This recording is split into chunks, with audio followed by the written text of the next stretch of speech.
time for the next panel discussion, that is on coastal tourism. I request all the panelists to be on stage, please. Just let me add that on my insistence, this coastal tourism was added, as some of you may know, that maritime tourism across the world has one of the largest industries. As also mentioned by our keynote speaker as well, coastal tourism, which is a subset of maritime tourism within Pakistan with such pristine beaches, has absolute great potential. And at the moment, the contribution is less than 0.1% of the national GDP by the coastal tourism, whereas in one of the research articles, it states that it can start with at least $300 million industry per year to at a much later it can go up to $5 billion as well.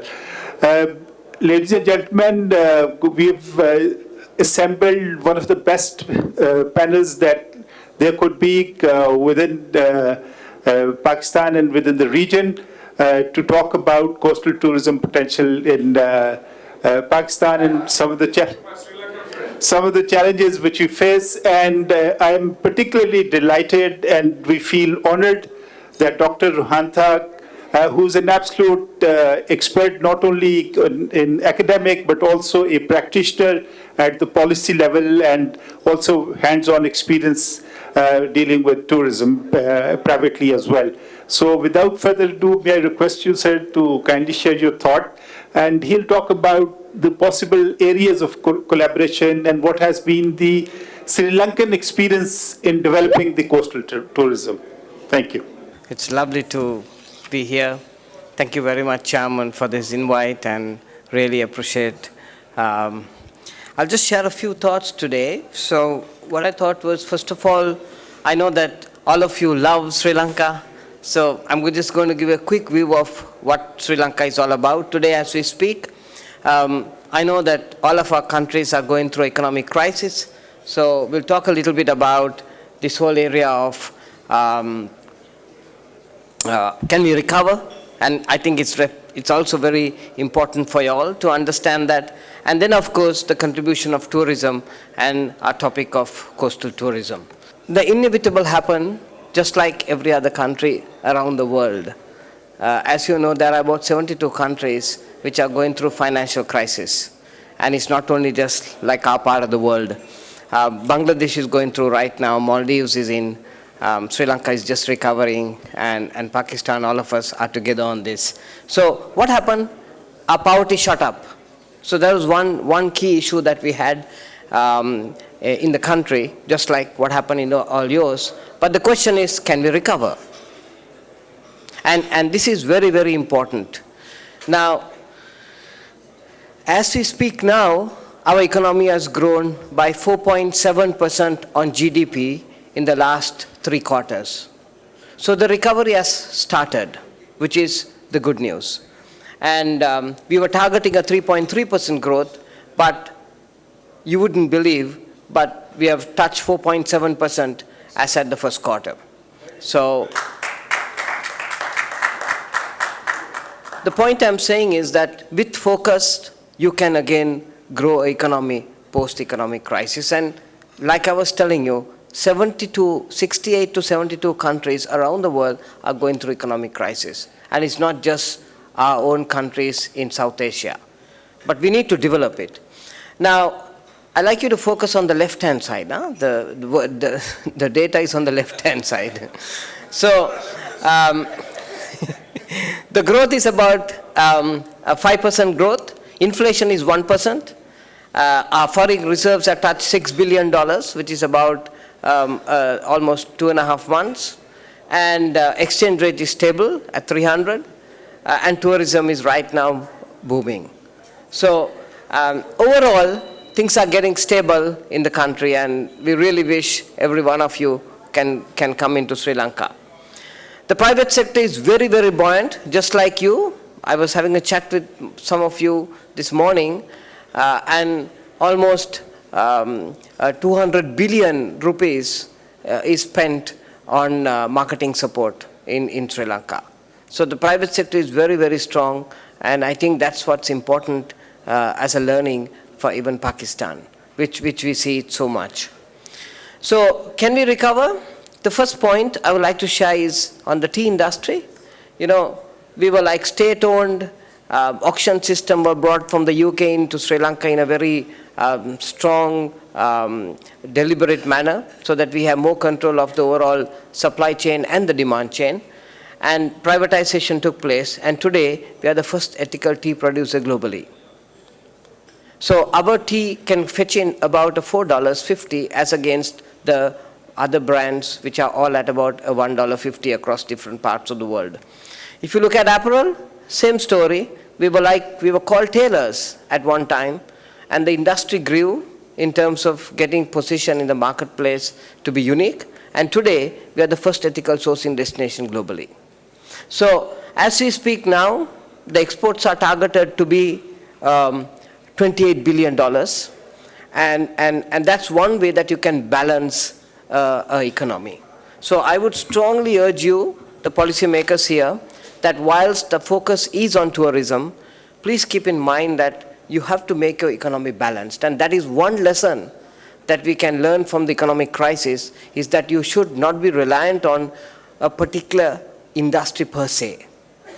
It has to be balanced, and that's one way that you can make the economy balanced. And a huge thrust right now is happening on the export industry.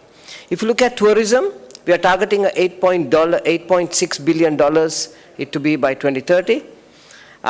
When I was chairman of Sri Lanka Tourism, I used to go all over the world talking about tourism. It was very, very interesting, because when I was chairman of the Export Development Board, it was all about driving strategy, new product development, branding, and then, you know, when I took over tourism as chairman, it was all about experiences. I loved the discussions that were held this morning. Chairman,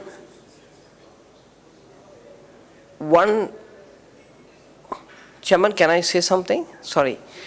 I love the discourse that was happening this morning, and if there's one thought that I would like to express, is that one reason why tourism all over the world suffers is because we start driving ideology.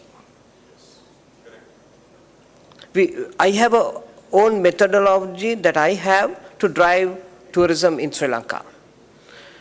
And what happens is, this industry is so media savvy. This industry is so media savvy.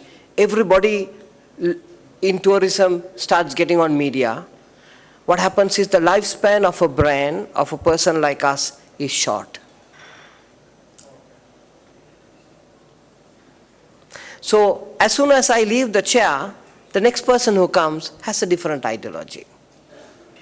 So that's why this industry in the world is failing and is not developing. I'm flying out tomorrow to the World Tourism Conference in China, and one message that I'm saying is that my experience of working in the export industry and in the tourism industry, one of the key lessons that I like to share would be that we have to start looking at frameworks, accepted theories around the world that has worked. And if you put the framework and you follow a framework, even when we are not in that seat, when the next person comes, the framework continues the work. I mean, I was just listening to the discussions in the morning, absolutely fantastic. But then the question is, when the chair moves, the whole plan falls on the ground. And I mean, I was brand manager for Cherry Blossom Shoe Polish in Sri Lanka, and I used to come to Pakistan quite often because in your country also Cherry Blossom is so big. Those fundamentals of brand building were all done on frameworks, so that when we are not there as a brand manager, the frameworks continue. So this is very, very important. Now, globally, I mean, we have the best beaches in the world, is what National Geographic says. Chairman, I'm cognizant on time. The eighth wonder of the world is in Sri Lanka, Sigiri. I know some of you all have gone in. The first ethical tea plantations in the world is in Sri Lanka. Highest density of leopard in any wildlife park in the world is in Yala, which I know some of you all have visited. The highest density of elephants in a wildlife park also happens to be in a place called Min area. And then, of course, you can see ballooning. And the Seven Arch building, I know that you all can't see this, but it's the bridge that I'm talking about, the Seven Arch. Yeah? And the best, happens to best Ayurveda is not in Kerala, it's in Sri Lanka. And of course, the oldest pageant. In the morning, you will go and see whales. In the evening, you'll come and see the elephants, and you see the two largest mammals of the world in one day in Sri Lanka. So it's kind of unique. You see also the killer whale. But whenever somebody asks you about Sri Lanka, the only thought that you remember is the smiling faces. And that's all you can remember. Yeah? And that's why I think we engage so much with Pakistan, because we'll never forget how you protected our Sri Lankan cricket team when it got attacked. And that bus driver is our hero. So it's beautiful. Oh, yes, sir. So we are targeting a 7 billion on tourism, 17 to 25 billion on exports, and worker remittances, we are already at 7 billion. We are targeting 10, because a lot of people have left Sri Lanka to work overseas. And FDIs are at about 1 to 3 billion. I'm looking at a very marginal growth at 45 billion. Our total import bill is just like 20 billion. Believe me, guys, within 2 years, we can come out of the economic crisis. We can cover all our debt in 3 years. If you do the math, even for you all, it's possible. But then the question is that we need to strategically develop the country. And that's what in South Asia is tough. So on coastal tourism, I mean, that's a positioning that we have for the brand Sri Lanka. Ethical island, hub for trade and commerce. Our discussion today on coastal tourism, the first step I would like to share with you, which will be shared maybe at today's panel discussion also, and last night I was having a chat with Sir on this. See, one of the biggest problems we have in the tourism industry is that people forget it's a science. If you look at the recruitment criteria in most of our hotels, it's all about having gel hair and a nice smart look, and you're recruited. But tourism has moved from art to a science, which means that you got to recruit people based on the brains. And I saw this huge change, which I couldn't take when I came in from a chairman of the Export Development Board of Sri Lanka to the chairman of tourism.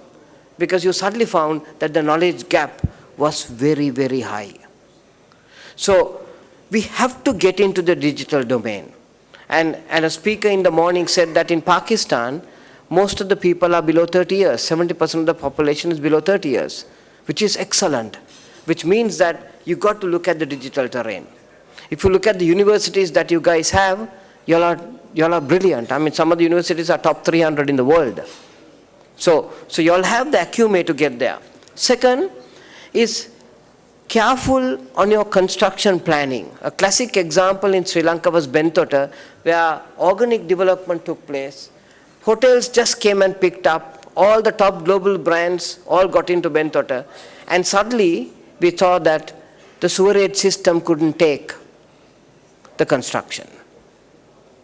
So, if you all are planning your coastal tourism strategy, be very careful on the construction planning to make sure that your basic utensils of the sewerage system can take the construction. Otherwise, you run into a problem. Number 3, be very conscious of capacity planning. Like, how do you look at your economic development, social and environmental? Last year, UNDP hired me to do a capacity study or carrying capacity study on Sigiriya, just to see whether you have this balance between economic, social and environmental. And it is the first study that has been done in Sri Lanka, because it's a UNESCO heritage site, and there's a global strategy on tourism which says that every heritage site has to have a carrying capacities done. So that knowledge you need to bring in. And you need to reach up to World Banks, the UNDPs, and the ADBs of the world and ask them to give you the funding to do a carrying capacity study on one of your key sites, so that that knowledge domain comes in and then it can be replicated across different other sites. So the last one that I'd like to share with you happens to be, how do you drive coastal tourism? And for that one, there's a thing called a blue flag certification on 33 criteria. Please use that framework when you're developing your coastal strategy.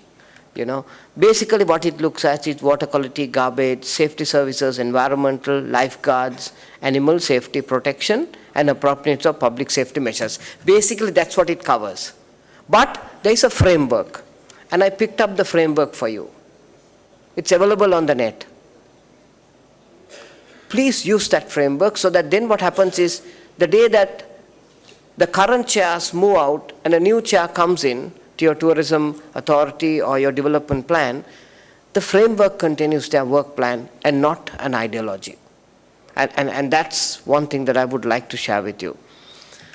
Thank you very much, and I really appreciate the invite, and please use the global resources for your tourism development strategy. You don't have to use your country money. Go to World Bank, ADB, bring out those. The blue black certification funding is available for you. When you're doing the carrying capacity study, go up to the UNDP, they would give you the funding. And that's one of those key things that I think we should take out of this conference. And if you want to reach up, please do contact me from Sri Lanka. We will support you because we have done these kinds of works in Sri Lanka, and we are, absolutely free. Our services are to make sure that there is some kind of a takeout from this conference. Thank you very much.